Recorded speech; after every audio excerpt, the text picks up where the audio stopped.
My sense is that it's Prince Andrew's fault because just yesterday, Audrey Strauss, who is now the acting United States attorney for the Southern District of New York, who is now in charge of this prosecution of Ms. Maxwell, has indicated that she would still like him to come forward to answer questions. But his team say they have offered, they have communicated, they just haven't heard back.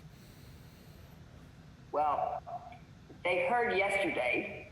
If they were watching the televised news conference, which I have every reason to believe that they did, it's all over international news, and it was on Facebook Live, that she's inviting him to answer questions.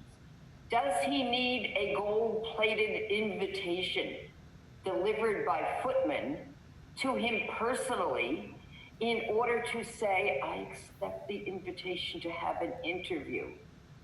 This is nonsense. It's a distraction.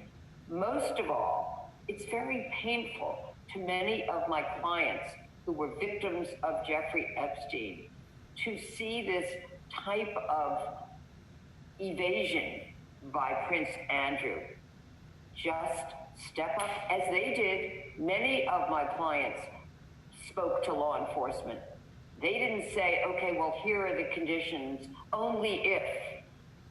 They were willing to do it, they volunteered to do it, and I think that what they provided in terms of information was very helpful. Of course, speaking to law enforcement, that is the FBI, is very different than doing an interview on the BBC for more than an hour, which Prince Andrew did.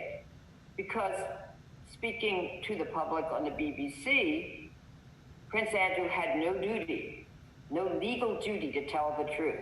I hope that he did. I'm not going to say that he did or didn't.